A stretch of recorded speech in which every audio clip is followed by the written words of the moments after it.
Poderosamente nesta noite, é que eu oro e te agradeço em nome de Jesus. Amém. Amém. Que a graça e a paz do Senhor esteja no seu coração. Amém, igreja? Amém. Eu trago para vocês o abraço do meu pastor Valdir Brasil, ali do Seio de Trindade, e realmente é um pastor muito querido e meu amigo há muitos anos. Estava conversando com a Alessandra sobre ele e ela também já foi ovelha dele, realmente precioso. Então ele mandou um abraço para a igreja. Amém? Eu agradeço o privilégio, o convite de vir trazer a palavra do Senhor aqui nessa noite para vocês. Antes de estar lendo, compartilhando com vocês a palavra, eu vou falar um pouquinho de Denise, o que é quem é Denise. Denise começou missões num projeto Vida para o Michão. Minha vida de missões começou ali, eu nem sabia que eu era missionária, já estava sendo preparada para ir para o campo missionário. Então ali nós implantamos, eu juntamente com o Gilberto, nós implantamos aquela casa, né, que foi bênção no lixão, até que terminou o lixão e virou uma usina, enfim. Mas Deus estava me preparando para ir para a África e eu não sabia. Muitos anos passaram, eu fui depois para o Espírito Santo plantar uma linda árvore, porque eu era casada e meu marido sempre disse: eu jamais vou para a África. Mas ele não sabia que eu já era missionária, porque Deus faz assim com a gente, não é verdade? Fomos para lá e ele estava com 32% do coração funcionando e Deus falou: larga tudo. Nós temos 4 empregos aqui, eu no caso 4 empregos, ele era funcionário público, enfim, uma vida totalmente estabilizada. Nós éramos membros da PIB de Trindade, cercada de amigos, de família e aquilo tudo, e Deus falou: vai lá em uma terra distante, onde vocês nunca pisaram, e plante uma árvore. Teve gente que me chamou de louco, porque ele estava somente com 32% do coração funcionando, e Deus falou: vocês vão, a cura vai vir, mas é lá, não é aqui. E veio realmente a cura, ele foi curado. Hoje existe lá uma árvore plantada no bairro de Ponta da Fruta, que era um lugar de sacrifício de crianças, e Deus nos usou ali poderosamente daqui para destronar Satanás naquele lugar. Ou seja, por que eu estou falando isso? Porque eu vou falar sobre obediência. Obediência é preciosa em missões. Se você não obedece, você sofre. Amém? Então fomos para lá e depois de um tempo ele veio a falecer, mas de outro motivo, enfim. Mas está lá, a árvore foi plantada, a missão foi cumprida. E depois que eu cumpri essa missão, ainda fiquei 5 anos lá pastoreando essa igreja, uma igreja de 600 membros, uma igreja muito grande, foi muita submissão a Deus mesmo para ficar lá sozinha. Até que Deus falou assim: agora acabou, você vai para Jocum. E onde eu dei tudo que tinha e fui para missões, trabalhar em tempo integral. Ou seja, eu só fui missionária em Jocum? Não. Eu fui missionária desde que eu aceitei Jesus. Desde que eu entendi que quando você aceita, o ID vem. É uma ordem, não é um pedido, é uma ordem o ID. Amém? Vocês possam entender só um pedacinho aí. Eu estive em Jocum, eu estive no Nordeste do Brasil, lá no sertão da Paraíba, estive em Piauí, enfim, muitas partes do Brasil onde eu questionava a Deus: Senhor, por que esse lugar? É tanta coisa acontecendo aqui assim, que parece que aquelas pessoas não querem saber de Jesus. Então, às vezes, a gente que está ali pagando um preço para estar ali, questiona. E nós não temos que questionar, nós temos simplesmente que obedecer. Amém? E até que eu fui para Uganda, no campo de refugiados, onde tem um projeto até hoje. A minha equipe ficou lá, porque Deus agora virou um outro processo para mim. Ele disse que agora eu sou arco e não mais flecha, porque aqui eu envio missionários de onde eu estiver. Então essa é a minha nova missão, é enviar missionários, é impulsionar corações, é incendiar corações para entender o que é obedecer e fazer missão, porque missão começou em Israel. Deus separou aquele povo de Israel, aquele povo, os judeus, que são pessoas separadas como missionários. Eles são os verdadeiros missionários. Foram eles que foram convidados a fazer missão.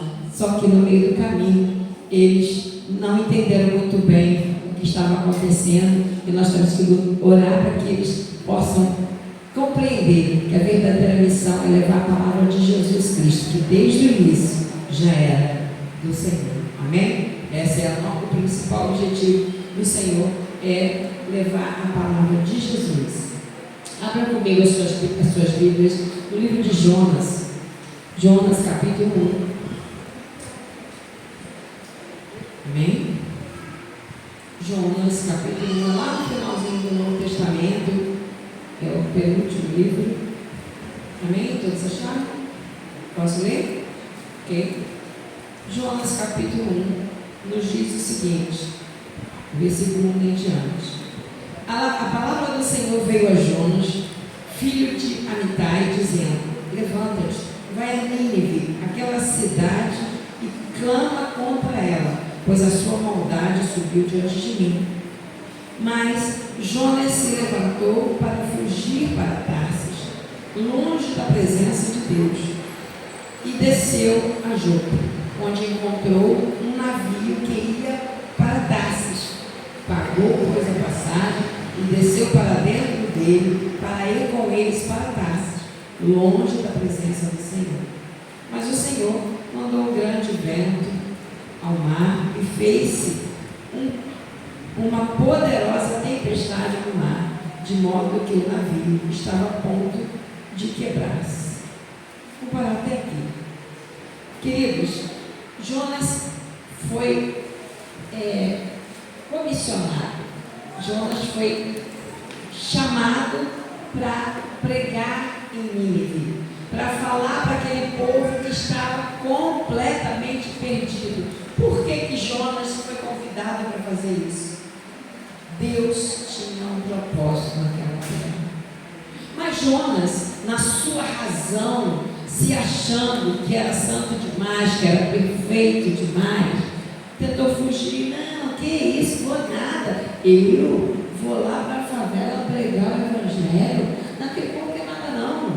Aquele povo ali não quer saber de Jesus, não. Vou fazer o quê? Vou arriscar minha vida por essas pessoas que não querem saber de nada. Jonas estava pensando dessa forma. Porque Nínive, como Deus estava falando, já estava condenada.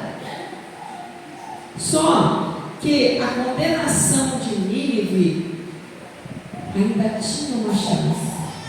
Só que para Jonas, o justiceiro, achando que não tinha chance, ele achou que era bobagem ele obedecer a Deus. E por causa dessa desobediência, por causa desse desvio, porque às vezes Deus nos chama, Deus nos manda falar para alguém, Deus nos manda seguir para algum lugar e fazer a vontade dele, e nós questionamos porque não entendemos no momento. Nós não conseguimos entender o que Deus está fazendo, nem porquê. Quando eu fui chamada para ir para o Espírito Santo, meu marido morrendo, gente, aqui está meu marido, desculpa, meu segundo marido no caso, porque o outro faleceu. Eu casei tem 2 anos, aqui está Paulo Eduardo, meu marido, que o Senhor me deu depois de 11 anos, que eu estava em missões, que eu não queria ninguém. Deus falou assim: não, eu vou mandar alguém para cuidar de você. Então tem uma bênção. E ele mandou, amém? Desculpa, amor, porque... Então, quando Deus me mandou para lá, parecia loucura. Gente, eu não estou fazendo a obra de Deus aqui, eu não estou trabalhando na igreja direitinho, fazendo missões, cuidando de vidas, mas só que Deus tinha algo naquele lugar. Como tinha em Nínive, Deus tinha lá na ponta da fruta do Espírito Santo, onde era um lugar de sacrifício de crianças. E Deus usou os últimos dias da vida daquele homem do meu lado para que nós pudéssemos destronar Satanás naquele lugar. Hoje aquele lugar é lugar de igreja, não tem mais nenhum centro espírita naquele lugar. E se a gente dissesse: ah, Deus, mas ele está morrendo, eu vou sair daqui para quê? ele tem que morrer no meio das pessoas que amam, né? Porque a gente tem uma visão muito limitada e queremos limitar Deus. Jonas não foi diferente. Jonas tentou fugir de Deus, não, vou ficar para aqui. O que eu podia dizer? Eu também podia dizer, olha aqui, Deus, eu vou ficar aqui mesmo. Eu não estava em pecado, estava em pecado. Se eu fizesse isso, de dizer não, eu não estava em pecado. Só que eu estava em desobediência. E desobediência é pior do que pecado. Porque o escolhido não tem escolha. Se Deus te escolheu, se Deus confiou algo a você, não pense quanto vai ser. Se você tem saúde, o que você vai vestir, como que você vai chegar, o que você vai falar. Mas eu não fui preparado, eu não sei o que dizer. Querido, é o Espírito Santo que vai fazer mais isso. Aleluia! E foi o que aconteceu. Depois de Jonas apanhar bastante lá, a ponto de parar lá na barriga do peixe, porque o barco estava indo a naufrágio, porque Deus sacudiu, você está aí escondido, então peraí, vou virar esse barco de perna para o ar. Quem já teve a vida virada de perna para o ar por desobedecer a Deus? Eu já. É uma loucura. Aí você para, Senhor, obrigado, desculpa aí. Foi mal, né? Igual pai, né? Filho com o pai, desculpa aí, pai, eu não vou fazer mais não, tá? Eu vou ficar bonitinho agora. Então, Jonas, o que aconteceu? Aquele barco chegou ao ponto das pessoas do barco jogarem Jonas para o mar, jogarem ele fora, na profundeza do abismo, porque o mar é um abismo. Lá na profundeza mesmo. E o que Deus faz? Um peixinho vai lá quer dizer, um peixão, né? Um peixe bem grande foi lá e pegou ele e vomitou ele na praia. Aí ele parou e falou assim, e agora? Aí Deus de novo vai lá e fala para ele, Jonas, acorda, presta atenção no que você está fazendo. Eu mandei você ir para mim, ele segue, Jonas. Eu tenho um propósito com ele, vai lá, diz para aquele povo que eles vão morrer, eu vou destruir tudo, que está tudo perdido. Aí Jonas realmente resolveu ir, mesmo questionando, ele foi questionando, ele não foi alegria com Deus não, ele foi questionando, mas ele foi. E quando ele começou a falar e dizer que aquilo tudo ia acontecer, começou um mover de arrependimento naquela cidade que era imensa, não era um lugarzinho pequeno, era um lugar grande de muito pecado, de muita coisa errada, e que realmente não estava muito longe da vontade de Deus. Mas o que aconteceu? Começaram a ter arrependimentos a ponto do rei, o próprio rei do lugar, dizer, daqui para frente nós vamos servir a Deus, vamos louvar a Deus, porque está tudo errado, nós estamos errados. Então reconheceram o erro. E por isso, Deus, na sua infinita misericórdia, fez o quê? Perdoou.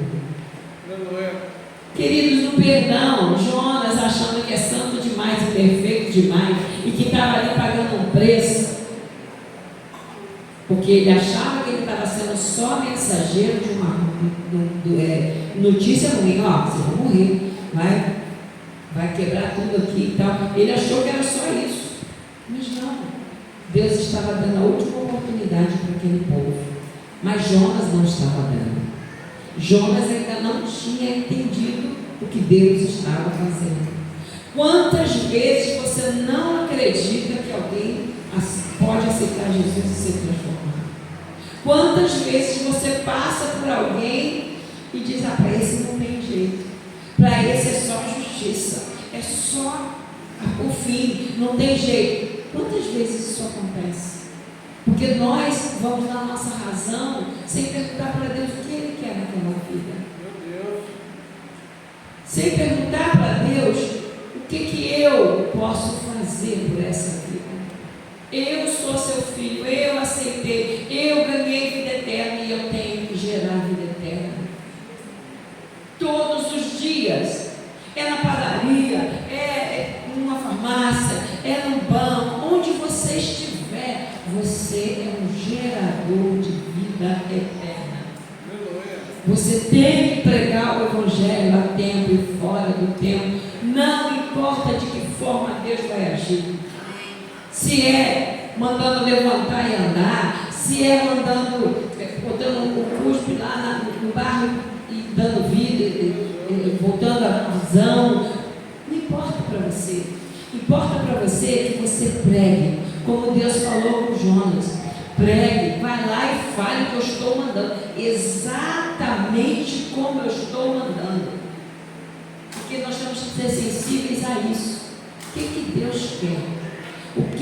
Para que Deus está me chamando?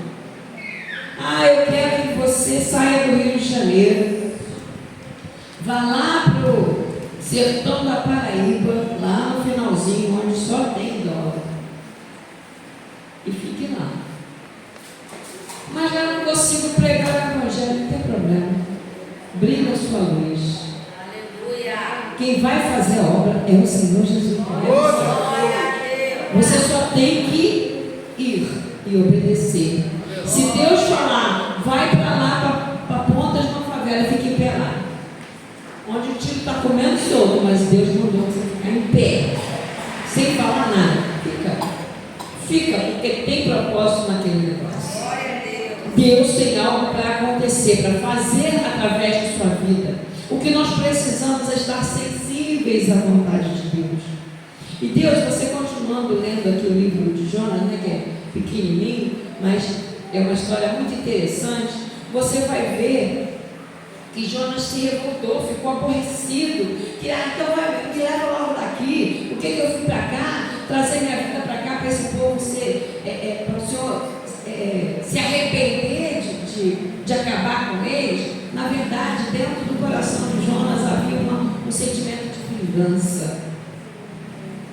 Às vezes, nós cristãos nos pegamos com esse sentimento de vingança, com esse sentimento de não, esse aí estuprou, este abusou, esse fez isso, fez aquilo, e a gente se coloca na cadeira de juiz, esquecendo que não importa para Deus o que você fez ontem, importa daqui para frente, quando você fala, eu me rendo a ti, eu me arrependo. E Jonas não tinha entendido isso ainda, por isso ele estava tão revoltado quando ele viu que Deus se arrependeu e não ia mais fazer aquela destruição toda que tinha anunciado a Jonas.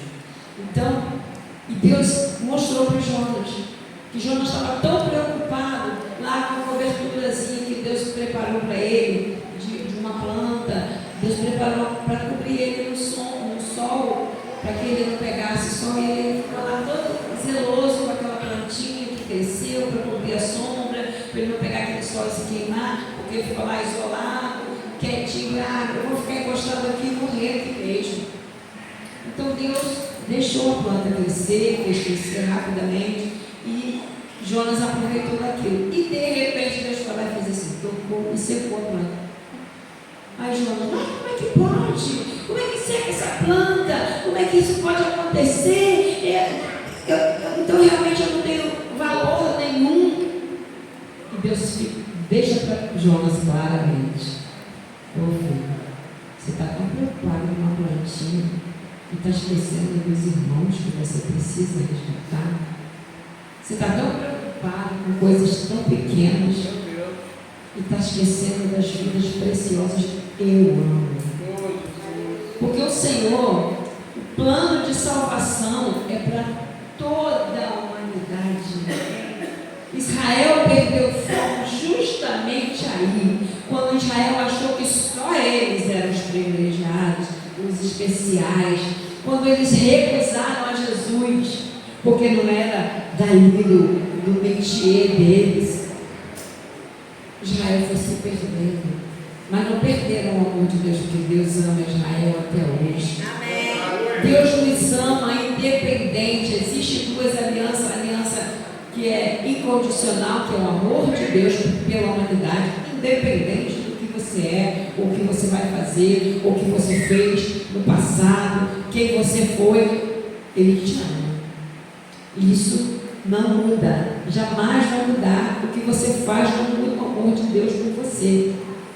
Agora, existe a aliança que tem condição, que é a aliança da eternidade. Você tem a eternidade se você aceitar Jesus como o único e suficiente Salvador, reconhecer que Ele é Deus. Não adianta ser o bichinho de Jacó, não adianta ser o queridinho de Deus, se você não proclamar o Evangelho a toda criatura, se você não sair por esse mundo pregando a gentios, a qualquer pessoa, não vai adiantar. Missões é algo precioso. Eu amo missões, amo viajar, eu amo missões transculturais, conhecer povos diferentes. Quando eu cheguei aqui, eu deparei com essa bandeira. Foi meu primeiro país fora do Brasil, foi a África do Sul, um país lindíssimo, mas de uma diferença social terrível, onde existe igrejas de negro e igrejas de branco. Igrejas, queridos, eu estou falando de igrejas que pregam o Evangelho. Então, você vê muita diferença social, diferença racial. Então, nós temos que ter muito cuidado com isso. Como que você vai tratar as pessoas ao seu redor. O seu vizinho que toca lá aquele funk que te perturba o tempo todo. É ele ou o que está nele? Então, nós que temos Jesus como único e suficiente Salvador, temos que ter o olhar de Cristo. Porque assim como Ele olhou para nós temos, se Ele vive em nós temos que olhar como Ele. E o olhar dele é o olhar de misericórdia. Esse não tem jeito, tem jeito sim. Porque Jesus é poder, Jesus é autoridade, Jesus ultrapassa qualquer barreira da língua, do idioma, barreira financeira, barreira cultural. Não importa o que você vai enfrentar, o que você tem que despertar é que o Evangelho tem que ser pregado todos os dias. Temos que acelerar a pregação. A palavra de Deus nos diz que quando aquele que nunca ouviu, o último que ouviu, então virá o fim. Então nós temos que vigiar, porque isso vai ser cobrado de nós. Nós somos missionários na face da terra. Todo cristão é missionário, assim como Israel foi chamado para ser missionário. Nós somos a nova geração, nós somos aqueles que pregam o Evangelho de Jesus Cristo, aqueles que tiveram experiências com Jesus Cristo, que não ficaram como o povo de Israel, que conheceu, que teve conhecimento com Ele, mas não reconheceram Ele como Filho de Deus. Então, queridos, eu queria trazer para vocês hoje esse peso, vamos chamar assim, de responsabilidade, mas ao mesmo tempo o prazer imenso de ser ungido do Senhor, separado por Ele para levar o Evangelho. Não questione a Deus, não questione o que Ele está te mandando fazer. Eu me lembro que quando Ele falou para mim, porque eu achei que eu ainda ia ficar mais tempo com a igreja, muito cômodo, né? Você eu pastoreando, a igreja estava toda bonita, tudo certo, a igreja me amando. Num belo dia, num domingo, eu subi no púlpito e Deus falou assim: então, filha, você lembra que eu disse que você ia lá? Seguinte, entrega e vamos. Vai lá no seu apartamento, tudo que tem lá de lindo, suas roupas lindas, dá tudo. Sabe aquele carro lindo na garagem? Dá, querida, eu quero te mostrar o que é depender de mim. Queridos, isso é tremendo. Glória a Deus. Depender de Deus para comprar um pão, depois de você ter um carro novo na porta, é tremendo. Eu me lembro quando eu fui para a África do Sul, foi a primeira viagem, o primeiro desafio. Eu estava fazendo a questão do inventário, das coisas que identificado, e eu tive uma bactéria no rosto, enfim, minha vida financeira fez assim. Eu nunca imaginei que aquilo acontecesse, igual Jonas aqui, sabe? Mas só que ali não foi desobediência, não, porque eu obedeci a Deus em tudo, só que ele estava me mostrando que eu não tinha que confiar no meu braço, no salário que batia na minha conta todo mês. Eu tinha que confiar nele. Então esse salário ele entrava e pagava a conta. Não tinha nada. Nem a casa mais para morar eu tinha, porque ficou lá, no apartamento lá no Espírito Santo. Aqui eu tinha na Trindade, mas as pessoas alugaram e não pagaram. Ou seja, aquela bagunça santa que Deus faz, você fala assim: Deus, eu não sei para onde vou, nem o que vou fazer, mas eis-me aqui. Quando veio essa situação de eu ir para a África do Sul, veio uma amiga de muitos anos da PIB, ela, não, eu vou pagar, quanto que custa para você ficar na África do Sul, eu vou pagar sozinha, não sei o quê. Aí a gente se engana de novo. Você acha que Deus vai usar alguém que vai pagar, ou seja, você fica confiando naquela pessoa. E assim eu fiz, ela me deu a passagem era caríssima, eu fui. Quando eu cheguei lá, no mês que eu estava na África do Sul, eu não falava uma palavra em inglês e também não conhecia o dialeto de nada de lá. O marido dela me ligou um mês que eu estava lá. Ela me ligou e disse assim: o Luiz morreu, o marido dela. Eu não posso mandar mais nada para você. Queridos, eu saí por aquela. Lá é um pé de uma montanha, a base de Jocumá. Eu saí para aquele campo. Deus, o que é isso? Será que eu estou errada? Será que eu ouvi mal? E falei, chorei, esperneei, como qualquer servo de Deus, qualquer filho que conversa com seu pai com sinceridade. E eu cheguei chorando, e Deus, depois que eu chorei muito, ele falou assim: calma, a África vai te adotar. Eu ri. Eu falei: a África vai me adotar? Como isso?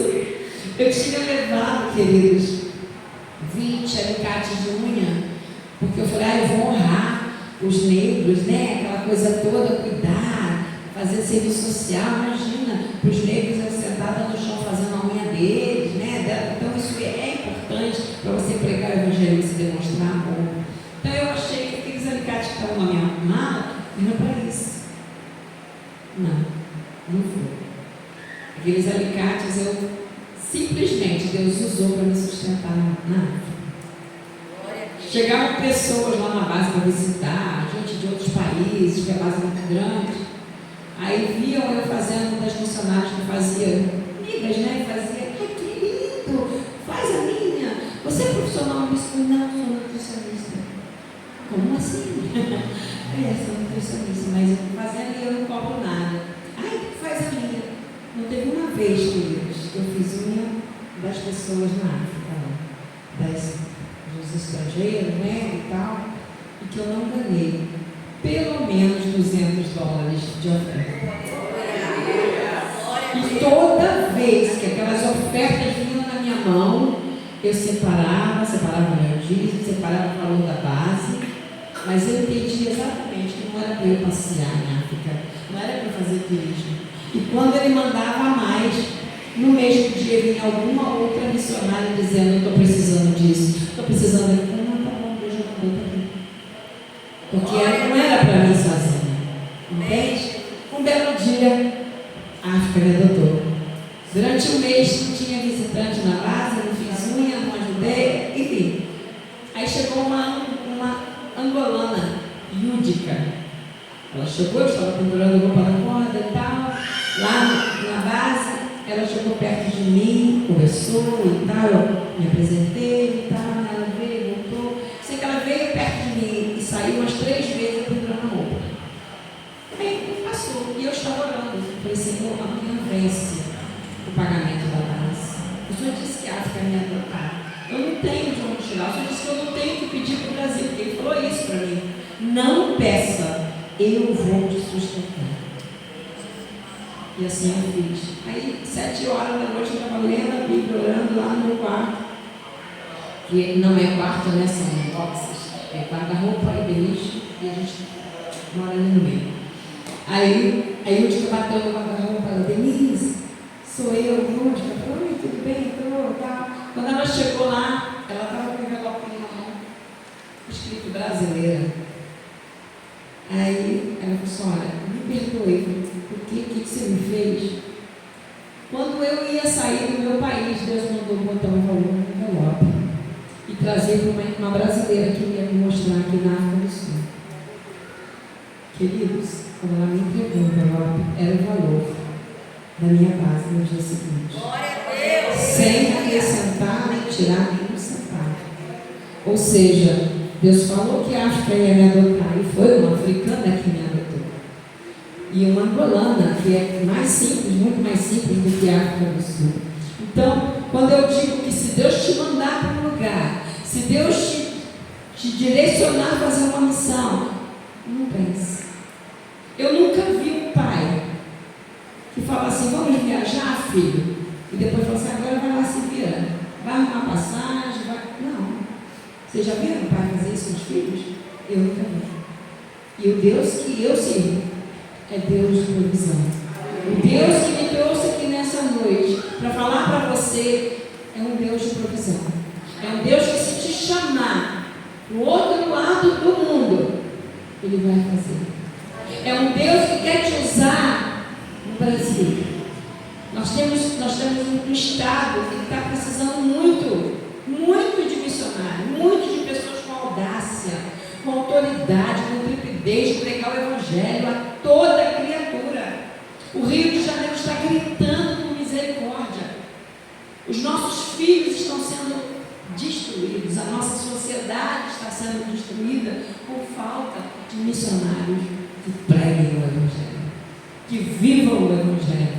E Deus está clamando. E eu vim aqui nessa noite falar para você: acorda, igreja, acorda, desperta, seja um incentivador de missões, seja aquele que abençoa financeiramente, seja aquele que ora, que acorda de madrugada para orar por missões, seja aquele que vai, que sai, se você não vai para outros países, se você não vai para outros lugares, que onde você está, você seja bênção. Existem as missões que são lugares de influência, ou seja, na política, na escola, no hospital, médicos, profissionais, eles são missionários de influência, nas áreas de influência. Então, que qualquer um de nós podemos estar atuando como missionários. Não seja desobediente como Jonas foi. Não pague o preço que Jonas pagou, porque ele simplesmente duvidou do dono da missão e quis fazer a vontade dele, a justiça dele, conforme ele quer. E Deus é muito claro.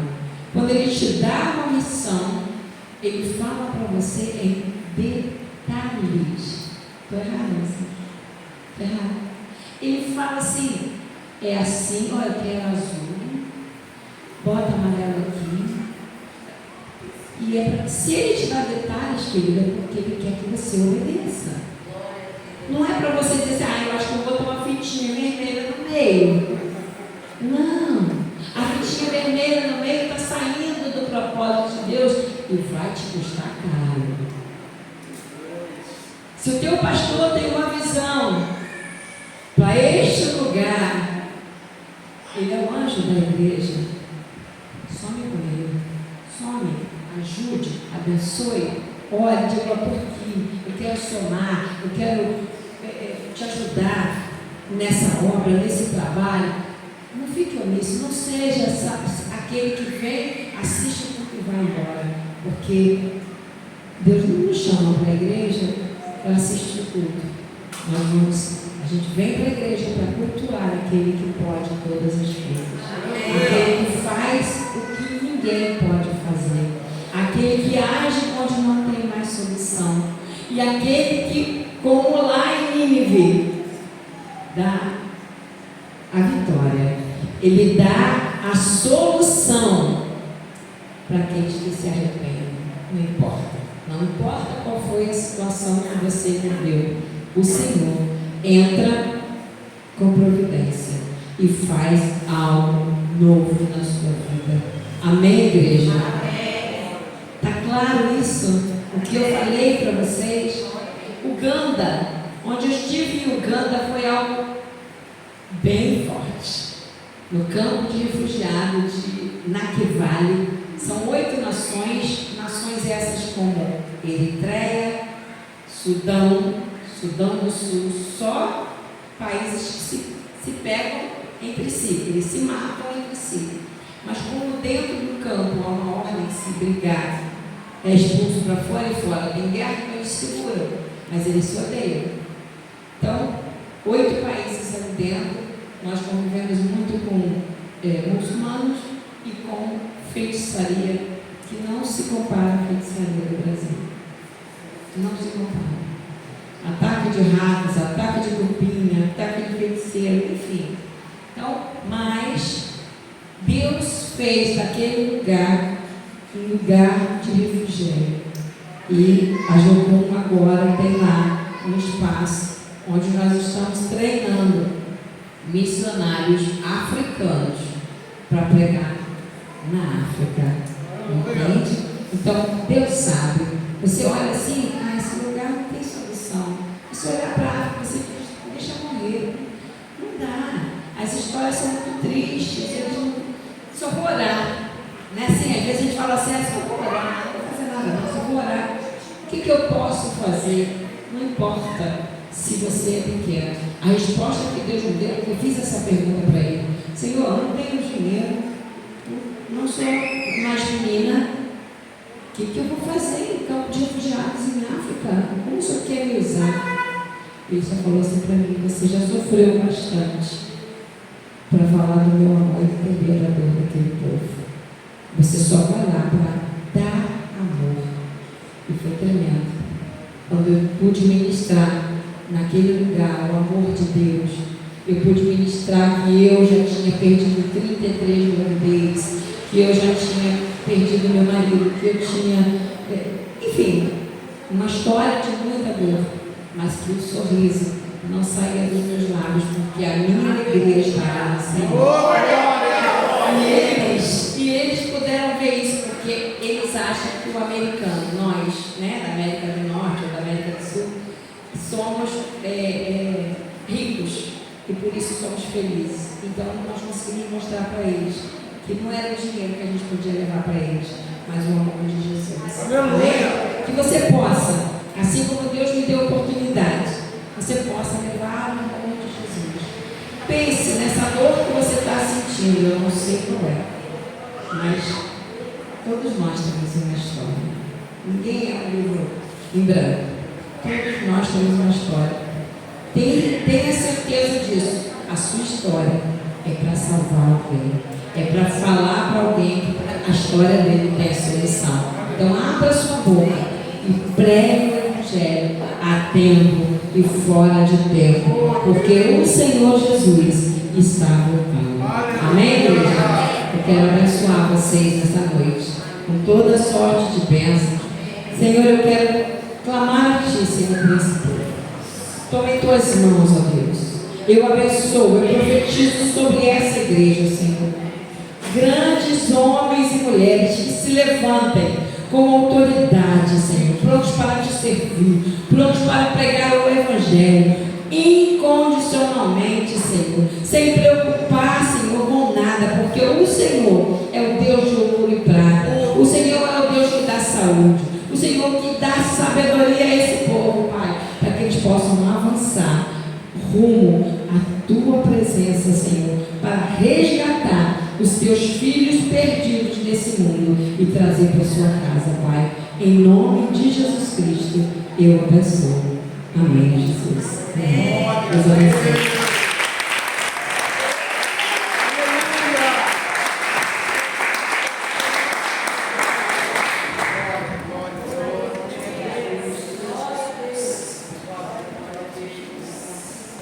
Irmão.